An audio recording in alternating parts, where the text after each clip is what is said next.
um capítulo desse do que numa leitura corrida. Então, a gente vai começar pelo capítulo 45. E recapitulando o capítulo anterior, foi aquele que André foi chamado a dar passe, a servir. Ele se assustou no começo, mas com o coração entregue a Jesus, com uma boa vontade, senso de responsabilidade e a vontade o amor ao semelhante, ele conseguiu fazer o máximo que ele pôde. E o trabalho, os frutos são do mestre. A gente não consegue determinar quando que a gente vai conseguir ajudar de fato, né? Ou não. Então, no capítulo 45, Aniceto começa chamando a atenção de Vicente e André Luiz a respeito de um irmão rodeado de sombra, em conversação com um colaborador de Isabel nos preparativos da reunião da noite. E ele mesmo falou: vamos observar e vocês mesmos tomem as suas conclusões. Então, era o Dr. Fidelis, conversava com um colaborador, o Sr. Bentes. O Dr. Fidelis, muito cheio de si, bem apessoado, bem vestido, dizia, e demonstrando o seu orgulho nas falas, que há muito tempo frequentava reuniões espiritistas, que ele já tinha lido vasta literatura a respeito, mas ele ainda não tinha visto pessoalmente alguma prova concreta, inabalável pela razão da vida após a morte. E estava se queixando para o Bentes, né?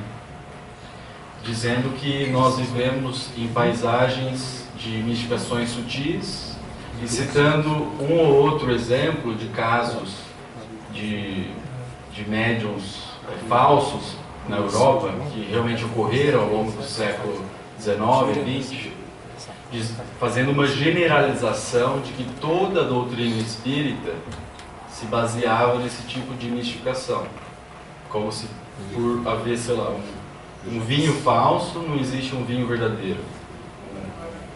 Mel falso, não existe um mel realmente oriundo das abelhas. E sentindo nesse raciocínio, ele concede de fato uma compreensão, uma opinião de que as ideias de Kardec, filosóficas, tomando em conta a permanência da existência do espírito após a morte, era algo inegavelmente muito abrangente, de implicações bastante profundas para a humanidade. Mas ele queria, acima de tudo, o controle, o poder, querendo que aquilo que ele queria, que seria uma comprovação através de algum dado que seria impossível que o médium soubesse sobre seus familiares já falecidos, fossem dados a eles simplesmente pelo seu próprio capricho. Ele cita bastante Charles Richer, que foi um importante médico do século XIX e ainda do século XX. Nasceu em 1850 e com 85 anos que ele faleceu em 1935. Então foi ele também aluno de Charcot, igual o Freud também fez na Salpêtrière, na Faculdade de Medicina em Paris, assistindo às aulas em que ele fazia demonstrações com pacientes, na época chamados histéricos, que hoje a gente chama de um transtorno misto de dissociação inconversiva. E também era contemporâneo de Gabriel Delane, Frederick Myers. Ele chegou em 1894, ele cunhou o termo ectoplasma. Então ele acreditava, tanto que ele descreveu isso, mas as conclusões dele, de Richer, era que todo o fenômeno mediúnico se restringia, se explicava puramente por questões materiais do próprio médium. Todo o fenômeno era 100% explicável, chegou, segundo Richer, pelo próprio indivíduo que dizia trazer as informações de outro plano, inclusive os efeitos físicos. E toda a ideia de Richer era que todas as informações diferentes eram do subconsciente do médium. Ele generalizava dessa maneira. Ele chegou a ganhar o Nobel de Medicina em 1913 pela descrição do choque anafilático, e participou de várias sociedades da época de estudos metapsíquicos.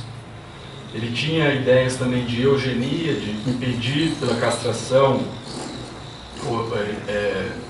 a reprodução de pacientes com transtornos mentais, que deviam ser selecionados, os indivíduos que deveriam ter filhos ou não. E ele acreditava, isso é meio contraditório, num sexto sentido, numa capacidade humana de captar dados invisíveis, mas mesmo assim ele não admitia a existência da vida após a morte. E aí vale a pena agora a gente se aprofundar no que Bentes fala, na resposta dele. Então Bentes coloca, primeiro o Aniceto dizendo: essa altura o intelector, que no caso Bentes, muito calmo e seguro na fé, interveio considerando. Então ele é muito político e a gente tem muito a aprender com essa fala do Bentes, né? Ele primeiro faz uma declaração de que concorda, cria uma união com o interlocutor, para daí colocar os seus argumentos. Então ele diz: eu concordo, Dr. Fidelis, que o Espiritismo não deveria fugir de toda espécie de considerações sérias. Contudo, é impossível auscultar-lhe a grandeza divina com a nossa imperfeita faculdade de observação. Aí ele começa a dar uns toques no Dr. Fidelis, ver se ele vai ter um insight, vai cair uma ficha. Ao recolher as águas puras com o vaso sujo dos nossos raciocínios viciados nos erros de muitos milênios. Ao demais, temos aprendido que a revelação de ordem divina não é um trabalho mecânico. Querendo dizer, racionalmente, isso é muito limitado para você conseguir compreender toda a grandeza da doutrina espírita. De leis de menor esforço. Lembremos que a missão do Evangelho, o Mestre, foi precedida por um esforço humano de muitos séculos. Então foram processos de muitos séculos para sairmos da barbárie, da época da Idade Antiga, até chegarmos numa condição em que seria possível parte da humanidade conseguir assimilar as ideias do Cristo. Então foi com muito suor e muito sofrimento que a humanidade foi se preparando, se sutilizando a ponto de conseguir abranger em sua consciência essas ideias renovadoras. Ele diz ainda que antes de morrerem os cristãos nos círculos do martírio, lá no Império Romano, quantos precursores de Jesus foram sacrificados? Primeiramente, precisamos construir o receptáculo e em seguida alcançaremos a bênção. Ele faz um paralelo bem interessante, que na Bíblia, o Velho Testamento, ele compreende toda essa preparação de suor e lágrimas que a humanidade teve que percorrer, para aí sim estar preparada para a nova consciência, a boa nova do Novo Testamento. Tudo isso ele dando indiretas e até algumas vezes diretas, para que, quem saiba, né, o Dr. Fidelis consiga enxergar o que ele está colocando de uma maneira diferente e menos limitada. E considerando a essência do serviço na organização do mundo, o que seria de nós se um punhado de espíritos amigos e sábios nos arrebatasse a visão ampla dos orbes superiores, impelindo-nos a eles precipitadamente? Então, só pelo fato de nos dispensarem como indivíduos uma estimação. Quer dizer assim, nosso ponto de vista é muito limitado. Se a gente tivesse uma graça, hipoteticamente, de alcançar um patamar incompatível com o nosso grau evolutivo, a gente não ia entender nada, a gente ia ficar completamente deslocado. Então, de uma maneira clara, ele está falando assim, ó, você precisa sair desse ponto de vista limitado para conseguir criticar com maior propriedade. Estaríamos preparados para essa mudança radical? Saberemos o que vem a ser a vida no orbe superior? Teremos trabalhado bastante para entender os divinos desígnios? E aqui, quando eu li essa parte, me veio na mente diretamente o Decálogo Médico Espírita. Então, se a gente for ler com calma o Decálogo, Bentes, ele quase que gabarita. Ele passa por todos nesse diálogo caridoso com o Dr. Fidelis. Então, ele defende a doutrina de Kardec, ele coloca, acima de tudo, o interesse do Cristo na vida diária, querendo ajudar o irmão, ao invés de simplesmente discutir de uma maneira raivosa. Então ele busca, através das próprias ações, viver a medicina do espírito. A gente vê isso nas palavras dele. E ele leva a sociedade médica, caso o Dr. Fidelis seja um médico, mas leva na sociedade ao geral, o alto contingente de espiritualidade contido na doutrina espírita.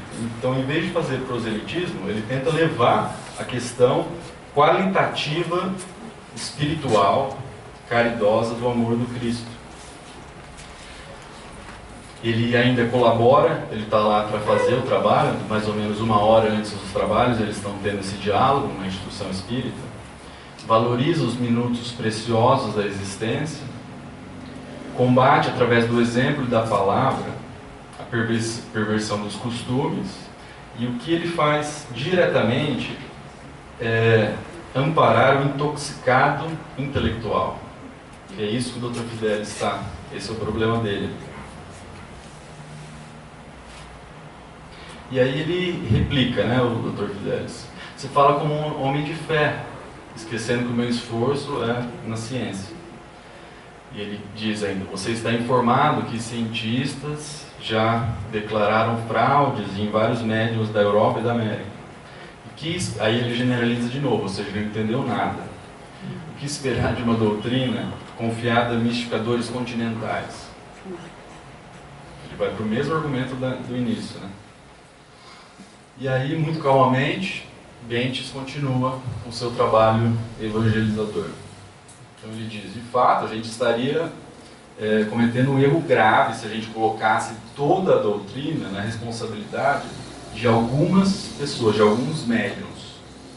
Então ele está já indicando o caminho, que os frutos do trabalho na caridade é em grande importância da doutrina espírita. O Dr. Fidelis está naquele cabresto, só enxergando uma parte muito limitada. E os médiuns são simples colaboradores, não são a base de tudo. E cada um, nos casos das pessoas, mistificadores, que enganam os outros, eles responderão pelos seus próprios erros e suas próprias consciências. E seria um absurdo atribuir a todas as verdades divinas somente a alguns homens que se declaram médiuns. Então ele diz que a doutrina espírita é a fonte sublime e pura, mas ela é inacessível aos pruridos individualistas de cada um de nós. Aí foi bem claro para ele. Ó, você está com um prurido individualista e você não está enxergando nada. E cada um deve beber dessa água de renovação própria, mas se estiver aberto para essa renovação. E quanto às fraudes, ele defende, né? É imperioso reconhecer que a pretensa infabilidade científica, num rigor técnico e exaustivo, acaba por converter alguns dos médiuns simplesmente em cobaias de laboratório, em grandes nervosos, de espíritos totalmente de humanidade no contato disso. Os pesquisadores, atualmente na época chamavam metapsiquistas, eles mediam a latitude, a temperatura do solo, o grau de umidade, a pressão atmosférica, contavam os grãos de areia na terra, mas desprezavam as sementes. Uma atitude bastante desinteligente, não entendendo nada do que é mais importante de todo esse trabalho, né? E aí Aniceto responde, ou comenta, né, para André e Vicente. Repararam como este homem traz a mente enfermiça? É um dos curiosos doentes encarnados. Tem vasta cultura e, todavia, como traz o sentimento envenenado, tudo quando ele cai nos raciocínios, participa da geral intoxicação. Então ele não consegue sair desse disco riscado, devido a esse grau de intoxicação intelectual que ele está vivendo. E Aniceto complementa: é um pesquisador da superfície, como ocorre com muita gente. Tudo espera dos outros, examina os seus semelhantes, mas não consegue auscultar a si mesmo. Então, é aquela passagem do Cristo, que vê um argueiro no olho do seu irmão, não vê a trave no próprio olho. Quando a verdade ela tem implicações dolorosas, a pessoa tem mais dificuldade de aceitá-la ou de enxergá-la. Às vezes vê na própria frente e não assimila nada. Então, o Dr. Fidelis, caso ele assumisse a ideia da persistência da vida espiritual após a morte, ele teria que abdicar de uma ampla, de grande parte de sua personalidade que foi pautada em vivências dos valores materiais mais grosseiros. Então, Aniceto, numa parte do livro, desse capítulo, ele fala que Dr. Fidelis, ele entregava-se a sua existência, libações e atitudes, comportamentos, convívios com outras pessoas menos felizes. Então, a consequência seria ele ter que rever tudo isso. Então, seria algo muito profundo, isso dificulta a visão dele. É muito mais fácil ele projetar a responsabilidade de ter que provar e mudar ele mesmo fora do que assumir isso de dentro. Então, Dr. Fidelis quer a realização divina, mas sem nenhum esforço. Reclama a graça, formulando a exigência. Quer o trigo da verdade, sem participar da semeadura. Espera a tranquilidade pela fé, mas não se dá ao trabalho das obras. Então, ele vai permanecer nessa atitude até cair a ficha. E aí, André pergunta, mas afinal, o que ele quer? Aí o Aniceto até dá uma risada e fala, ele também não saberia responder, ele também está perdido. Ele quer algo que é impossível, mas ele não enxerga isso, ele quer uma comodidade e os frutos de um trabalho que ele não está disposto a realizar. Para nós outros, Vicente, o Dr. Fidelis é um desses enfermos que ainda não se dispuseram a procurar alívio, pelo demasiado apego à sensação. Então, se for definir o que prende o Dr. Fidelis, que está prendendo ele nessa faixa evolutiva, é o apego aos prazeres do seu estilo de vida. Porque se ele for fazer o que for necessário para de fato entrar em contato com a existência, a eternidade do espírito, ele teria que rever e se transformar radicalmente. Isso é tão doloroso que ele não é capaz de enxergar. Então ele vê e não enxerga, escuta, mas não ouve, por causa do apego. Mas ele não tem inteligência emocional ou autoconhecimento para pensar de uma maneira diferente. Mas aí eu faço uma provocação. Dei uma aula ontem na Faculdade de Medicina lá de São Caetano do Sul, e eu falarei para o Dr. Fidelis, e aí, Dr. Fidelis, leia esse artigo. Então, um artigo publicado na Explore em 2014 é muito bem feito, coordenado pelo Alexander Moreira, que é o meu ídolo, um pesquisador de espiritualidade, religiosidade e a relação mente-cérebro.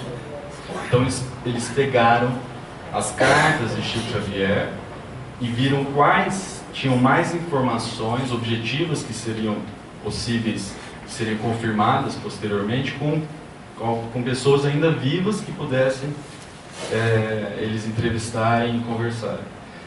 Então o caso foi do Jair Presente, que em 74 estava com 24 anos, quarto ano de engenharia mecânica na Unicamp, foi passar um final de semana com os amigos, mergulhou num lago e não voltou mais. Os amigos dele chamaram os bombeiros, que estavam próximos, encontraram ele, tentaram fazer a ressuscitação cardiopulmonar, mas sem sucesso. A família, os pais e uma irmã dele ficaram devastados. E após algumas semanas, um amigo do pai do Jair entregou um livro do Chico Xavier. E após ler esse livro, eles decidiram os três irem até Uberaba, 400 quilômetros de distância. E aí lá tinha centenas de pessoas, era numa sexta-tarde. Então o Chico ficava das 2 às 6, mais ou menos, falando com algumas dessas centenas de pessoas. Depois ele psicografava uma série de receituários homeopáticos até meia-noite. E aí da meia-noite às 3 da madrugada, ele psicografava as cartas dos desencarnados. Uma média de 3 por madrugada. Naquela noite ele psicografou 4 cartas. E após ler a primeira, ele disse, quem que são os familiares de Jair Presente?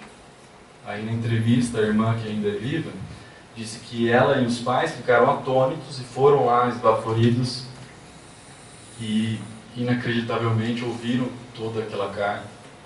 E disso sucedeu uma série de 13 cartas psicografadas por esse mesmo espírito.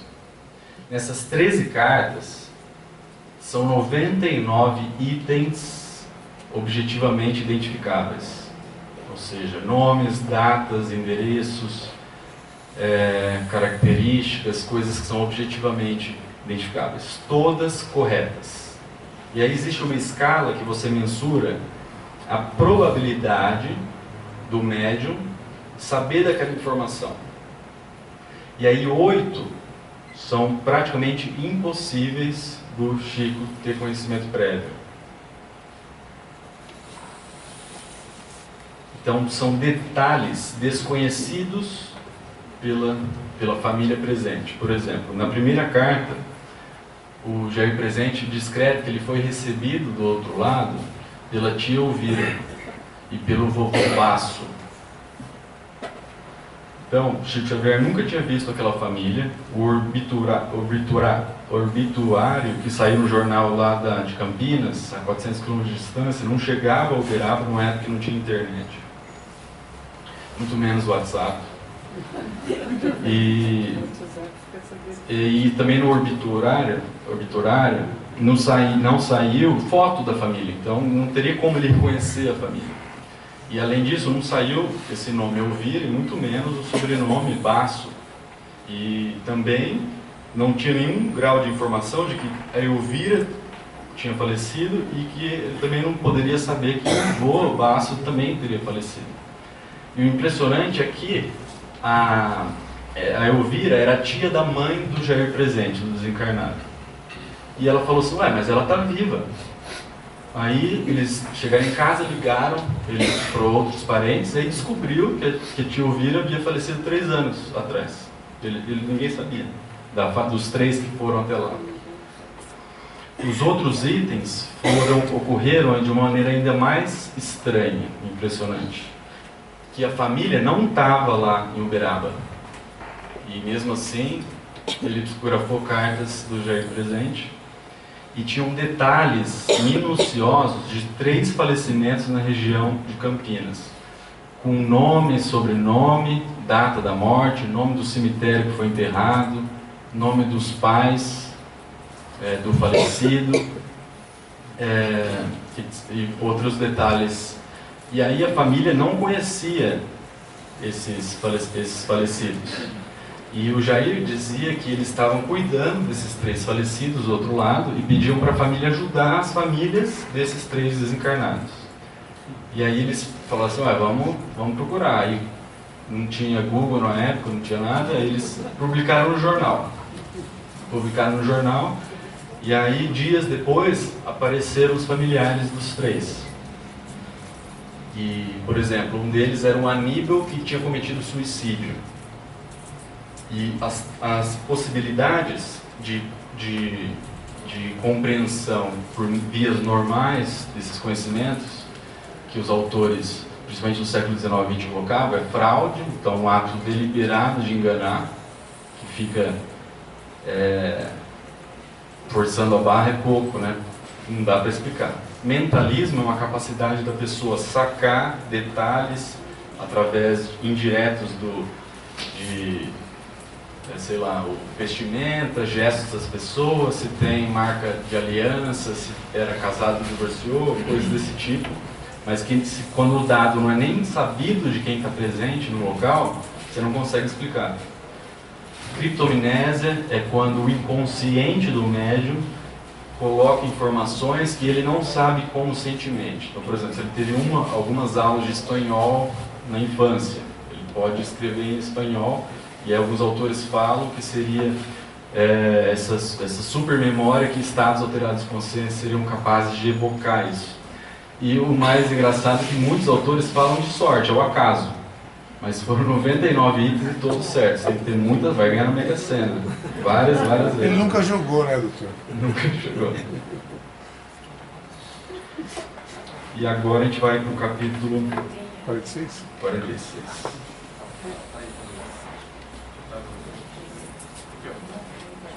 Acho que está aberto? Está aberto.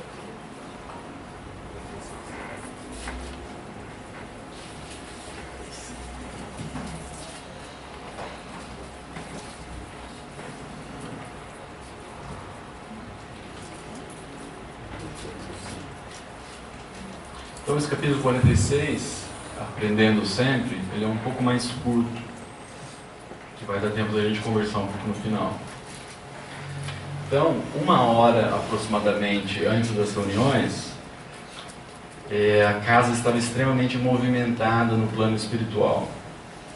Então havia 35 encarnados já no local, e Aniceto comenta: observa a proporção de trabalhadores encarnados para os doentes encarnados. É a mesma proporção dos trabalhadores desencarnados para os atendimentos dos doentes desencarnados.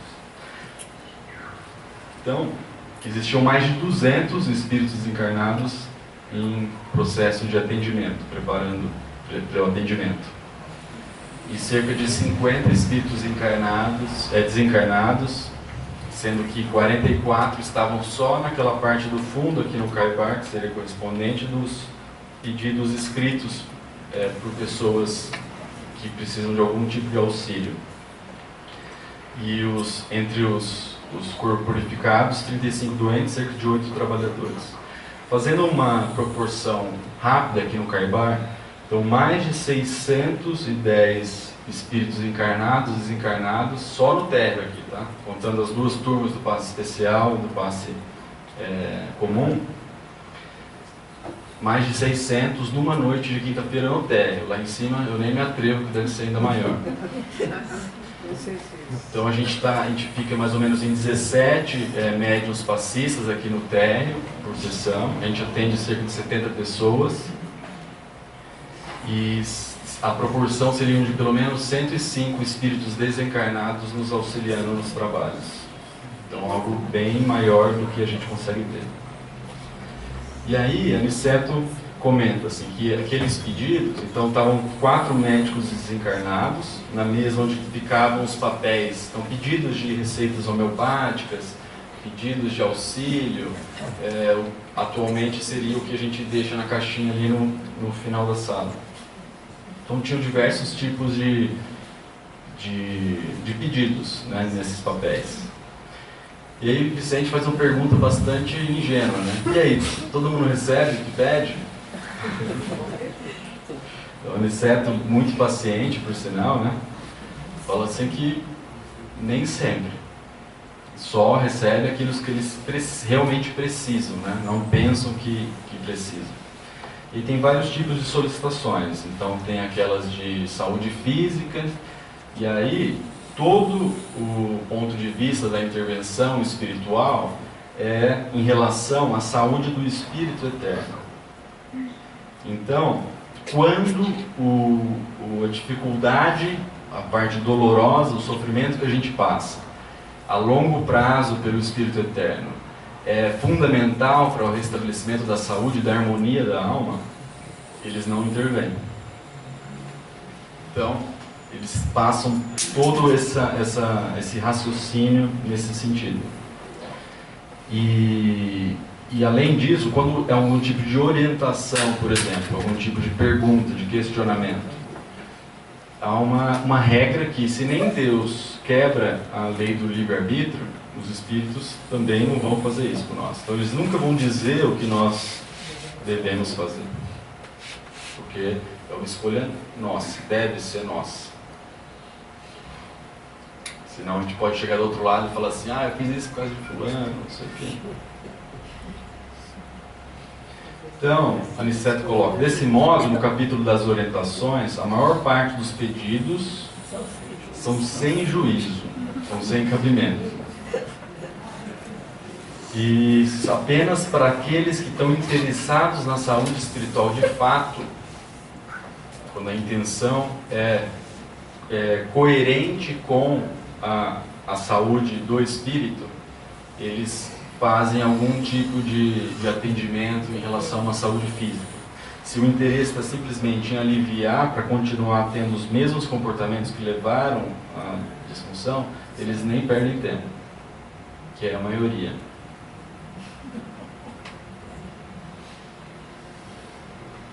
Então, muitas das perguntas não merecem resposta. A melhor resposta, Aniceto coloca, é o silêncio. E aí fala assim, o silêncio, porque se não for isso, a gente vai ficar chovendo no molhado. Então, a gente vai recomendar humildade para quem já critica o orgulho alheio. A gente vai recomendar paciência para quem reclama dos outros que não a têm. Então, o Evangelho está cheio de roteiros sagrados e todos nós nos devemos considerar obrigados a buscar neles a fonte de conhecimento por o nosso guia. Então, quanto maior a nossa consciência, o nosso grau de formação, maior é a responsabilidade, mais peso sobre os nossos ombros. E cabe a nós não nos enganarmos, não nos iludirmos, que o ser humano é muito bom nisso, de se enganar, mentir para si mesmo.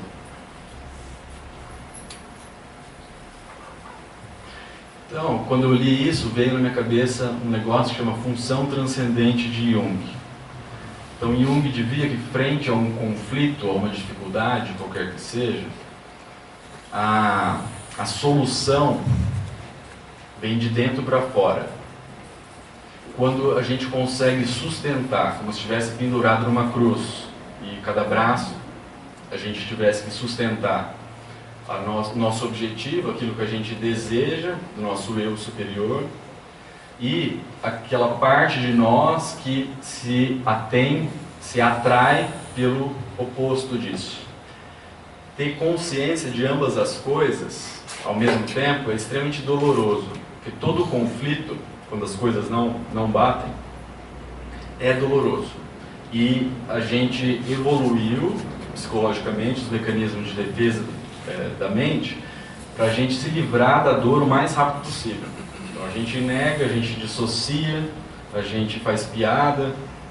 É muito doloroso, trabalhoso, sofrido sustentar a consciência, manter sempre aos olhos a mente, dois impulsos divergentes.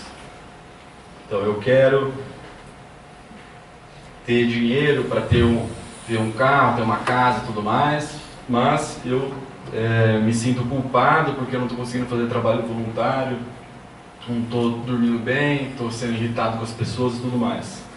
A gente só vai conseguir dar um passo em relação à maturidade, em relação a isso, ou qualquer outro tipo de conflito. Eu quero me separar porque meu casamento está muito ruim, ao mesmo tempo eu sinto uma necessidade muito grande de transcender isso e de superar, e por mais doloroso seja, eu enxergo que esse é o caminho, mas eu mantenho uma parte de mim com desejo de acabar com tudo. Quando a gente mantém essa consciência desses opostos por um tempo suficiente, pode ser semanas, meses, a consciência sai de um patamar limitado, como se ela subisse alguns degraus, para enxergar um panorama mais amplo. E a partir daí, a pergunta muda, o nosso ponto de vista muda, e a ansiedade, o desgaste abaixa. É como se a gente perdesse a importância de coisas que antes eram insuportáveis. E a gente começa a enxergar outras saídas, outros modos, que antes a gente não tinha a menor ideia. E aí há uma transcendência, há uma união entre consciente e inconsciente, e uma integração do ser que Jung descreve como processo de individuação. Do que, doutor? Não vi. Individuação. Individuação. O indivíduo tomar posse de quem ele é. Porque Jung fala que o inconsciente de Jung é muito mais abrangente do que o inconsciente do Freud. O inconsciente do Freud é só aquilo que a gente reprime, que a sociedade não aceita. Mas Jung fala que além dessa parte, que é a menor parte, existe um cabedal de toda a história da humanidade, de toda a história do espírito em si. Então lá tá as ferramentas para a gente se reconectar com Deus. Então dentro de nós, no nosso inconsciente, tem coisas ruins que a gente varre para debaixo do tapete, mas também tem todo o manual para a gente superar e evoluir.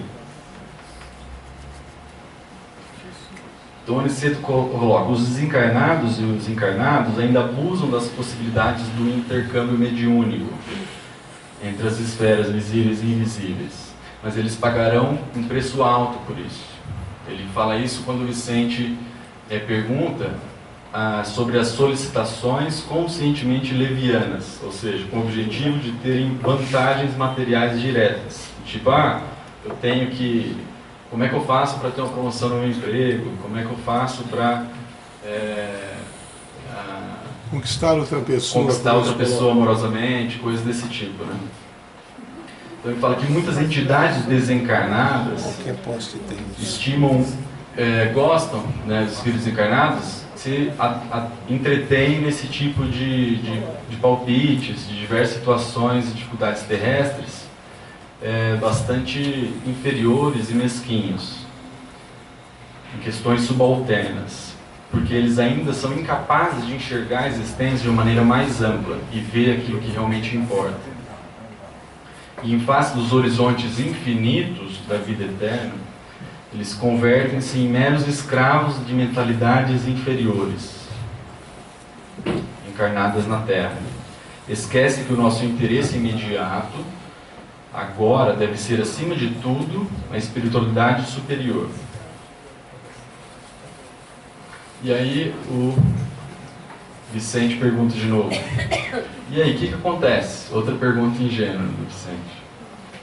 E aí, quando tem uma pergunta ingênua, nada melhor do que responder com uma outra pergunta, para o indivíduo pensar por si mesmo, né? E ele faz um paralelo interessante. Mas o que acontece com o homem de responsabilidade quando ele se propõe a brincar? Aí, entendi. Vai responder pelo aquilo que deixou de fazer, né? Pela sua própria responsabilidade.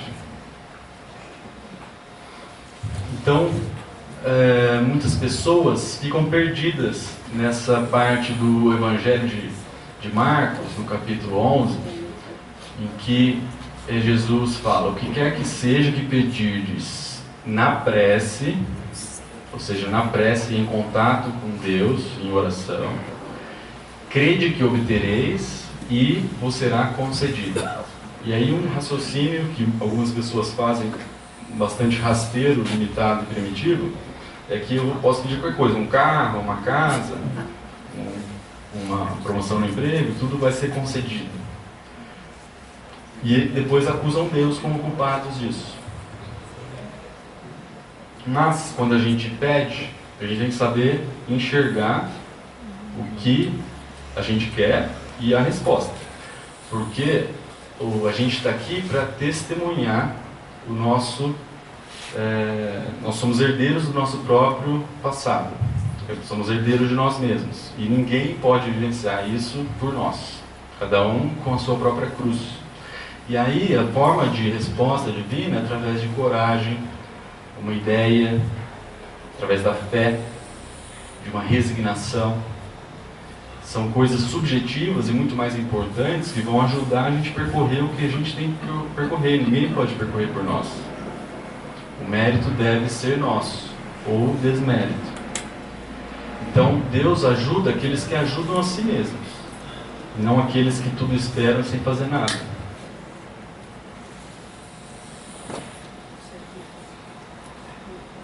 Então, para finalizar, deixo uma reflexão de 3 autores diferentes, né? Então é justo a gente pedir, entretanto, é igualmente necessário a gente saber receber as dádivas, saber enxergar e recebê-las. pedir é mais do que natural. No entanto, é razoável saber o que a gente está pedindo. Saber de verdade o que a gente quer. Porque quando a gente pede algo supérfluo, o que a gente está pedindo é: eu quero o fruto sem trabalhar. E não percebe a incoerência disso. Ou seja, não tem um grau de autoconhecimento necessário para saber o que quer de fato. E o Pai ouve sempre as nossas rogativas, mas é preciso compreender as respostas e saber aproveitá-las.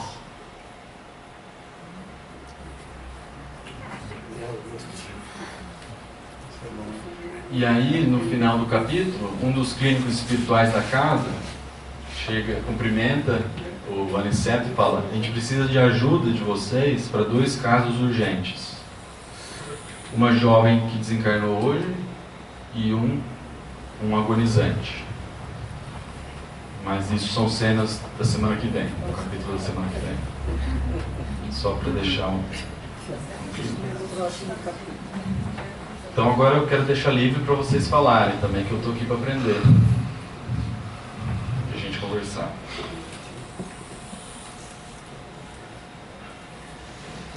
Só ficar no Rafael, silêncio. deixa eu fazer uma pergunta. Na hora que você falou assim,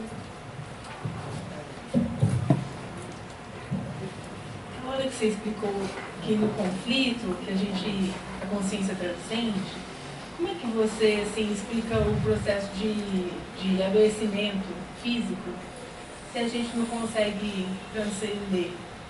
A gente não consegue fazer essa individuação. Porque assim, você explicou o lado positivo, né? Que se você entra nesse processo de unificação entre o consciente e o inconsciente, você dá um passo, né? Mas a gente vê muito o contrário, né? Como que você consegue explicar assim o processo de adoecimento? Então, se a gente enxergar a doença como a cura, porque é um processo necessário para a cura do espírito. De fato, em muitos casos, é necessário que a gente termine uma existência através de um adoecimento. Então, a gente nem sempre consegue superar um câncer, por exemplo, uma doença grave, e a gente vem a falecer de fato.